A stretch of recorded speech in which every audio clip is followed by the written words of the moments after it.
இனி நம்ம வீடியோவில் பார்க்க போகிறது ஒரு மைனர் மேலே இல்லைன்னா ஒரு மனநலம் சரியில்லாதவர் மேலே ஒரு சிவில் வழக்கு எப்படி ஃபைல் பண்ணுறது, அதுக்கான ப்ரொசீஜர் என்ன, அவங்களுக்கு சிவில் நடைமுறை சட்டத்தில் கொடுக்கப்பட்ட ப்ரொடெக்ஷன்ஸ் என்ன, பாதுகாப்புகள் என்ன, அதை பற்றி இன்றைக்கி நம்ம பார்க்க போகிறோம். ஆர்டர் 32 சிவில் ப்ரொசீஜர் கோடில் இதுக்காக கொடுக்கப்பட்ட ஒரு சில ப்ரொவிஷன்ஸை பற்றி இன்றைக்கி நம்ம வீடியோவை பார்த்து தெரிஞ்சுக்க போகிறோம்.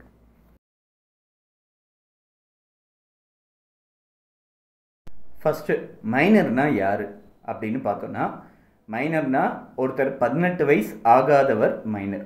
அது சாதாரணமாக தெரிஞ்சுக்கணும். இதில் எங்கே போட்டிருக்கு அப்படின்னு பார்த்தோன்னா, இந்தியன் மெஜாரிட்டி ஆக்ட் அப்படின்னு சொல்லி ஒரு ஆக்டில் ஏஜ் ஆஃப் மெஜாரிட்டி 18 வயசு அப்படின்னு சொல்லி போட்டிருக்கு. மெஜாரிட்டி ஒருத்தர் மேஜர் ஆகிறதுக்கான வயசு 18 வயசுன்னு சொல்லி இந்தியன் மெஜாரிட்டி ஆக்டில் போட்டிருக்கு. இந்த இந்தியன் மெஜாரிட்டி ஆக்டில் அப்படி போட்டிருக்குன்றதுனால இந்தியன் மெஜாரிட்டி ஆக்டு கீழே மேஜர் ஆகாதவங்க மைனர் அப்படின்னு சொல்லி போட்டிருக்கு. இதை சூட் அகைன் அந்த மைனர் மேலே கேஸ் ஃபைல் பண்ணணுன்னா அவங்க நெக்ஸ்ட் ஃப்ரெண்டு, அடுத்த நண்பர் அப்படின்னு சொல்லக்கூடிய நெக்ஸ்ட் ஃப்ரெண்டு மூலமாக கேஸ் ஃபைல் பண்ணணும். நெக்ஸ்ட் ஃப்ரெண்ட்னா யாருன்னா யூஸ்வலாக கார்டியன், அப்பா அம்மா அவங்களா கார்டியன்ஸு, நேச்சுரல் கார்டியன்ஸ்னு பேர். ஸோ இந்த நெக்ஸ்ட் ஃப்ரெண்ட்ஸ் மூலமாக ஒருத்தர் மைனர் கேஸ் ஃபைல் பண்ணணுன்னாலோ இல்லை அவரை எதிராக கேஸ் ஒன்று ஃபைல் பண்ணணுன்னாலோ இந்த நெக்ஸ்ட் ஃப்ரெண்ட் மூலமாக தான் ரெப்ரசன்ட் பண்ணப்படுவாங்க. சரி, இந்த மெஜாரிட்டின்றது இந்தியன் மெஜாரிட்டி ஆக்ட் கீழே இருக்கிற ஏஜ் ஆஃப் மெஜாரிட்டி தான் மைனர் ஆகிறதுக்கான மைனர் மேஜர் ஆகிறதுக்கான தகுதின்னு சொல்கிறோம். இதை 18 வயசுன்னு போட்டிருக்கு. ஒரு சில பர்சனல் சட்டத்தில், ஒரு சில மதத்தை சேர்ந்த ஒரு சில பர்சனல் சட்டத்தில் மேஜர் ஆகிறதுக்கான வயசு அதை விட கம்மியாக இருக்கக்கூடிய வயசே மேஜர்னு சொல்லி போட்டிருக்கலாம். ஆனால் அவங்களுக்கும் சரி இந்த இந்தியன் மெஜாரிட்டி ஆக்டு கீழே 18 வயசு ஆயிருந்தால் தான் ஒரு மேஜர்னு சொல்லிட்டு ட்ரீட் பண்ணக்கூடிய அந்த கேஸ் ஃபைல் பண்ணக்கூடிய, நேரடியாக ஃபைல் பண்ணக்கூடிய தகுதி வருது. அப்படி இல்லைன்னா அவங்க நெக்ஸ்ட் ஃப்ரெண்ட் மூலமாக தான், அவங்களோட கார்டியன் மூலமாக தான் அவங்க அந்த கேஸை ஃபைல் பண்ண முடியுன்றது இருக்குது. இது ஆர்டர் 32ல் இருக்கக்கூடிய ஒரு ப்ரொவிஷன்ஸ். இந்த நெக்ஸ்ட் ஃப்ரெண்டுன்றது எப்படி அப்பாயிண்ட் பண்ணப்படுறது அப்படின்றத பார்த்தோன்னா, ஒரு பர்டிகுலர் கேஸில் பார்த்தோன்னா ஒரு லியூனட்டிக், ஒரு மனநலம் இல்லை பாதிக்கப்பட்டவர் ஒருத்தர், அவர் வீடை அவர்கிட்டேருந்து வீட்டை காலி பண்ண சொல்லி கேஸ் ஒன்று ஃபைல் பண்ணுறாரு, ஹவுஸ் ஓனர் ஃபைல் பண்ணுறாரு.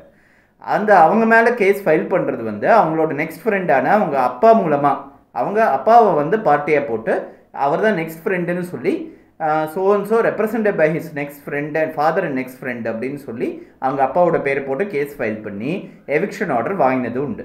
இது ஒரு கேஸில் நடந்திருக்கு. ஸோ நெக்ஸ்ட் ஃப்ரெண்டுன்றது அடுத்த இருக்கக்கூடிய அவங்க சார்பில் இருக்கக்கூடிய அந்த கார்டியன்.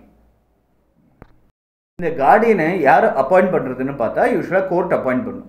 ஸோ யார் மேலே கேஸ் ஃபைல் பண்ணுறாங்களோ அவங்களோட கார்டியனை ஒரு பார்ட்டியாக போட்டுட்டு so represented by next friend அப்படின்னு சொல்லி அவங்க அப்பா பேர் இல்லைனா அவங்க அம்மா பேர் அப்படின்னு சொல்லிட்டு கார்டியனாக யார் வராங்களோ அவங்களோட பேரை போட்டு அந்த கேஸை ஃபைல் பண்ணணும். கோர்ட் இந்த ரெப்ரசன்டேஷனை பேஸ் பண்ணி, இந்த காஸ்ட் டைட்டில் இந்த ரெப்ரசன்டேஷன் பேஸ் பண்ணி, அஃபிடவிட்டை பேஸ் பண்ணி அந்த கார்டியனுக்கு ஒரு நோட்டீஸ் அனுப்பிச்சு அதுக்கப்புறம் கோர்ட் இந்த கேஸை பொறுத்த வரைக்கும் நீங்கள் தான் இவரோட கார்டியன், நீங்கள் தான் இந்த கேஸை இவர் சார்பாக நடத்தணும்னு சொல்லி கோர்ட் ஒரு முடிவுக்கு வரும். இதில் மெயினான ப்ரெஃபரன்ஸு, மெயினாக ஒரு நேச்சுரல் கார்டியனாக இருக்கக்கூடியவர் ஃபாதர், அதுக்கப்புறம் மதர் அப்படின்னு சொல்லி அந்த நம்மளோட அந்தந்த ரிலீஜனோட தனிப்பட்ட ஒரு சட்டத்தை பொறுத்து இருக்குது, அந்த கார்டியன்ஷிப் ஆக்ட்ஸை பொறுத்து இருக்குது. ஆனால் யூஸ்வலாக father acts as natural guardian. இது ஒரு செட் ரூல்னு வச்சுக்கலாம். இல்லை வயசானவர், கொஞ்சம் வயசு முடிஞ்சவர் அப்பா இல்லை அப்படின்னா அவங்களுக்கு நேச்சுரல் கார்டியன் ஒய்ஃபாக இருக்கலாம், இல்லை அவங்களோட பசங்களாக கூட இருக்கலாம், அவங்களோட ஆஃப் ஸ்ப்ரிங் சன் ஆர் டாட்டராக கூட இருக்கலாம். அது ஒவ்வொரு கேஸ் டு கேஸ் பேசிஸில் டிபெண்ட் ஆகும். அந்தந்த பர்டிகுலர் கேஸில் கோர்ட் அவங்கள அப்பாயிண்ட் பண்ணணும். அப்பாயிண்ட் பண்ணுறதுக்கு முன்னாடி ஒரு நோட்டீஸ் ஒன்று இஷ்யூ பண்ணுவாங்க. இந்த நோட்டீஸ் இஷ்யூ பண்ணுறதுக்கு மெயின் பேசிஸ் ஆரம்பத்தில் ஃபைல் பண்ணப்படுற அஃபிடவிட். அதே மாதிரி ஒரு மைனரே கேஸ் ஃபைல் பண்ணணும்னா, இல்லைனா ஒரு மனநல பாதிக்கப்பட்டவரே கேஸ் ஃபைல் பண்ணணும்னா அவர் கார்டியன் அவர் சார்பாக கேஸை ஃபைல் பண்ணலாம். அதுக்கு முன்கூட்டியே ஒரு அஃபிடவிட் ஒன்று கொடுத்துட்டு அந்த அஃபிடவிட் மூலமாக கோர்ட் மூலமாக ஒரு ஆர்டர் ஒன்று வாங்கலாம். இந்த கேஸில் நான் தான் இவரோட கார்டியனாக நான் ஆக்ட் பண்ண போகிறேன் அப்படின்றது கோர்ட்லேருந்து ஒரு ஆர்டர் வாங்க முடியும். ஒரு சூட்டு ஒரு மைனரோ இல்லை ஒரு மனநலம் பாதிக்கப்பட்டவரோ கேஸ் ஃபைல் பண்ணுறாங்க, ஆனால் நெக்ஸ்ட் ஃப்ரெண்டுன்னு யாரும் குறிப்பிடப்படாமல் அவங்களோட பேர்லேயே அந்த கேஸை ஃபைல் பண்ணுறாங்க அப்படின்னா அந்த கேஸோட பிரதிவாதி இந்த கேஸை ஃபைலை விட்டு நீக்கிடுங்க, கோப்பை விட்டு நீக்கிடுங்க அப்படின்னு சொல்லி ஒரு அப்ளிகேஷன் போட முடியும். இதை ஆர்டர் 32ல் இதுக்கான ப்ரொவிஷன் இருக்குது. ஆனால் இதில் வந்து ஒரு கேட்டகரி சொல்ல முடியும்.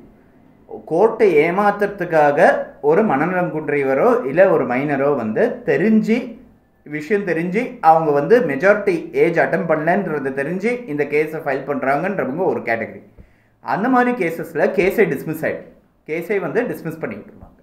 இன்னொரு கேட்டகரி கோர்ட்டை ஏமாத்துறதுக்காக இல்லை, அவங்களுக்கே விஷயம் தெரியாமல் அவங்க வந்து இந்த மாதிரி கேஸை ஃபைல் பண்ணியிருக்காங்க அப்படின்னா, விஷயம் தெரியாமல் ஃபைல் பண்ணியிருக்காங்கன்னா அந்த கேஸை வந்து ஃபைலை விட்டு வெளியே எடுத்துடுவாங்க. ஃபைலை விட்டு வெளியே எடுத்துட்டாங்கன்னா அடுத்தது இவங்களோட நெக்ஸ்ட் ஃப்ரெண்டை வச்சு திரும்பி அந்த கேஸை ஃபைல் பண்ணலாம். அதுக்கான வாய்ப்புகள் இருக்குது. கேஸ் டிஸ்மிஸ் ஆகிறதுக்கும் கேஸ் டேக்கன் ஆஃப் த ஃபைலுக்கும் வித்தியாசம் இருக்குது. இந்த கேஸ் நடக்கும்போது ஒரு வேளை மைனர் வந்து மேஜர் ஆகிட்டார், கேஸ் முடியறதுக்குள்ளே மைனர் வந்து மேஜர் ஆகிட்டார்னா அவர் ஒரு அப்ளிகேஷன் ஃபைல் பண்ணி அவரோட நெக்ஸ்ட் ஃப்ரெண்டை வந்து டிஸ்சார்ஜ் பண்ணி கேஸை தானே நடத்துறதுக்கான அப்ளிகேஷன் ஃபைல் பண்ண முடியும்.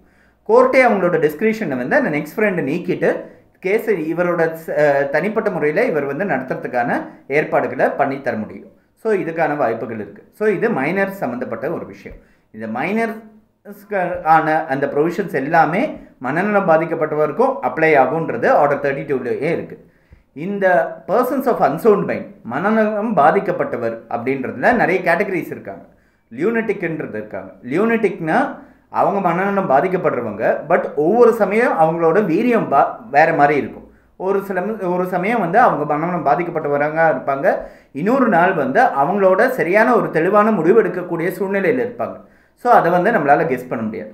பர்சன்ஸ் ஆஃப் அன்சவுண்ட் மைண்ட்னா மனநலம் பாதிக்கப்பட்டவர்னு சொல்லிட்டு ஜென்ரலாக சொல்ல முடியும். இதுக்குன்னு கவர்ன் பண்ணுறதுக்கு ஒரு சட்டம் ஒன்று இருக்குது, மென்டல் ஹெல்த் ஆக்ட் அப்படின்னு சொல்லி ஒன்று இருக்குது. இந்த மனநலம் சம்மந்தப்பட்ட ஒரு சட்டம் ஒன்று இருக்குது. ஸோ அந்த டாப்பிக்கு நம்ம அப்புறம் பார்ப்போம். இதில் பர்டிகுலராக பார்த்தோன்னா அன்சவுண்ட் மைண்டுன்றது 2 கேட்டகரி இருக்குது. கோர்ட்டு அவங்களுக்கு தெரிஞ்சு அன்சவுண்ட் மைண்டுன்னு ஏற்கனவே முடிவு செய்யப்பட்ட ஒரு நபர், அவர் வந்து கேஸ் ஃபைல் பண்ணுறது இல்லை அவர் மேலே கேஸ் ஃபைல் பண்ணப்படுறது அப்படின்றது ஒரு கேட்டகரி இருக்குது. இன்னொன்று வந்து கோர்ட்டில் கேஸ் நடக்கும்போது அவர் வந்து அன்சவுண்ட் மைண்டுன்னு சொல்லி முடிவு பண்ணப்படாமல் அவங்க மேலே அவர் ஒரு பர்சன் ஆஃப் அன்சவுண்ட் மைண்டுன்னு சொல்லி ஒரு அலிகேஷன் வச்சு அவரை வந்து அந்த கேட்டகரியில் கொண்டு வருதுன்றது இருக்குது. ஒரு கேஸ் நடக்கும்போது எந்த நேரத்துலையும் இந்த ஆர்டர் 32ல் இருக்கக்கூடிய இந்த ப்ரொவிஷன்ஸை பேஸ் பண்ணி ஒரு கோர்ட், ஒரு சிவில் நீதிமன்றம் வந்து ஒருத்தர் மேலே அவர் அன்சவுண்ட் மைண்ட் உள்ள ஒரு பர்சன்னு சொல்லி தெரிஞ்சுக்கிட்டு ரீசன்ஸ் டு பிலீவ் இருந்ததுன்னா அவர் மேலே ஒரு மெடிக்கல் எக்ஸாமினேஷன் கூட ஆர்டர் பண்ண முடியும். இன்ஃபேக்ட் இந்த மாதிரி ஆர்டர் பண்ண கேஸ்லாம் முன்னாடி நடந்த ஒரு ப்ரெசிடென்ட் வந்து இருக்குது, நிறைய ப்ரெசிடென்ட்ஸ் இருக்குது. ஸோ இந்த ஒரு பர்டிகுலர் ஒரு பிளைண்டிஃப் மேலேயோ ஒரு டிஃபெண்டன்ட் மேலேயோ ஒரு மெடிக்கல் எக்ஸாமினேஷன் ஆர்டர் பண்ணுறதுக்கான ஒரு அத்தாரிட்டி வந்து கோர்ட்டுக்கு இருக்குன்றதை நம்ம தெரிஞ்சுக்க வேண்டும்.